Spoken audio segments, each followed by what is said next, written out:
mereka yang terbiasa dapat kiriman dari keluarganya yang kerja di kota, ya kan. Mereka tetap butuh solusi mencairkan uangnya. Maka dari itu kita munculkan EDC yang bisa membantu warga tarik uang dengan menggunakan kasnya si toko.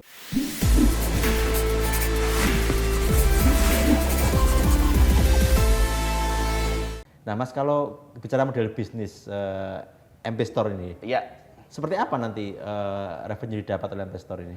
Oke, model bisnis kita ada 3 segmen revenue. Yang pertama digital product, pulsa, PPOB dan kawan-kawan. Yang kedua FMCG. FMCG itu kita toko-toko tuh kalau kulaan ke tempat kita. Ada yang besar-besar sudah connect dengan kita. Mungkin boleh saya mention Indo Grosir itu sudah bekerja sama dengan MP Store. Jadi warung-warung kulakan Indomie itu bisa dari aplikasi kita Seamless. Yang ketiga itu adalah financial service. Financial service itu meliputi loan channeling, transaksi mini ATM, jadi kayak orang tarik store gitu kan, pakai mini EDC, pakai EDC. Nah, itu bisnis kita dari 3 segmen revenue. Yang paling besar di digital product. Kenapa digital product paling besar? Karena mereka kan accepting payment dari Kris. Kris kita itu 0 rupiah, Pak. Gak kena biaya dan real time settlement. Jadi ketika uang masuk bisa langsung dicairin, entah dibuat dagang lagi, dicairin ke rekening atau buat dagang jual pulsa, token PLN dan sebagainya. Nah, that's why digital produknya kita itu tinggi karena kan duitnya datang dari situ. Nah, terbelah menjadi 2. FMCG segmen di kita itu lagi tinggi-tingginya, bagus-bagusnya, tapi mereka PR-nya adalah masih punya uang cash. Sehingga uang cash-nya itu mereka akan puterin ngambil ke grosiran. Saya datang studi kasus satu warung, kenapa nggak ngambil di MP Store, Indomie-nya padahal lebih murah gitu kan. Oh, saya masih punya uang cash, Pak. Saya punya uang cash. Loh, kenapa nggak pakai saldo kris? Saldo krisnya habis, Pak, buat ini. Buat jualan pulsa dan kawan-kawan top up game dan top up e-money.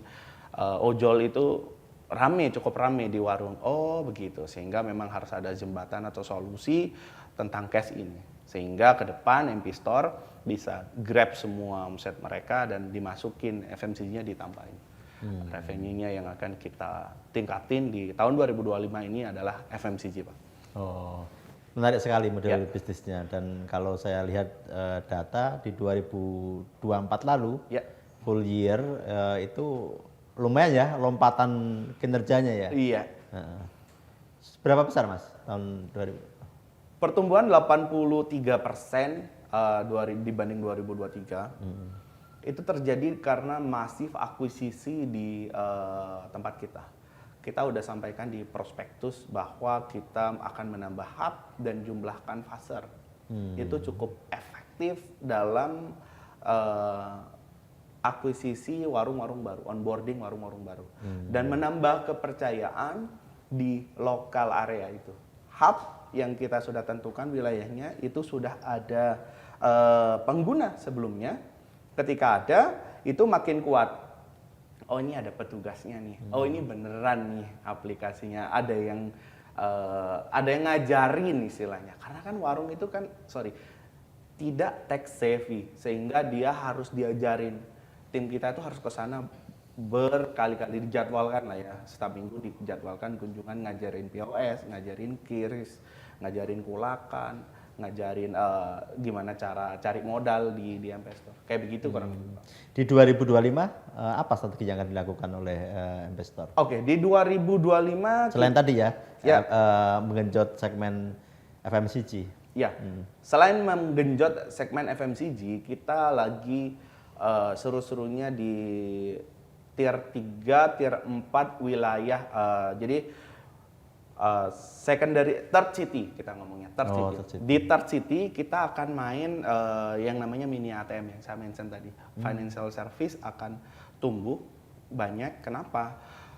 Solusi tarik uang, kan Pak Masiron mungkin udah baca bahwa bank-bank itu mengurangi jumlah ATM. Ketika bank mengurangi jumlah ATM, mereka yang terbiasa dapat kiriman dari keluarganya yang kerja di kota, ya kan, mereka tetap butuh solusi mencairkan uangnya. Maka dari itu kita munculkan EDC yang bisa membantu warga tarik uang dengan menggunakan kasnya si toko. Uang kasnya itu si toko. Jadi saya mau tarik uang, masukin ATM-nya ke mesin tadi, nanti kasnya dikasih uang cashnya dan saldonya berpindah dari ATM-nya si pelanggan ke si toko. Gitu kurang lebih, Pak. Di 2025 ya? Di 2025 kita lagi gencar-gencarnya akuisisi merchant-merchant yang tipenya seperti itu. Oke. Yang saya juga tertarik ya, ada keberanian ya untuk IPO gitu. Listing di Bursa Efek Indonesia. Itu apa dulu pertimbangannya Mas Caat? Oke. Pada tahun 2021 saat kita lagi fasenya hypergrowth, beberapa pihak itu datang ke tempat saya, Pak, sebenarnya. Mau invest. Dari asing, dari Rusia. Mereka mau invest di tempat kita. Dia sebelumnya udah operation di sini bisnisnya. Partnernya kita juga. Jadi kita kerjasama sama mereka. Cuman mereka gagal, terus saya diajak ketemu. Mereka sampaikan bahwa perusahaannya run out cash gitu kan, sisa $3 juta dan dia mau masukin itu ke MPIX, ke MP Store, tapi dengan deal 70% kepemilikan gitu kan. Dengan deal 70% kepemilikan. Awalnya dari itu. Oke, karena saya tidak terlalu paham tentang valuation game kita nggak terlalu paham.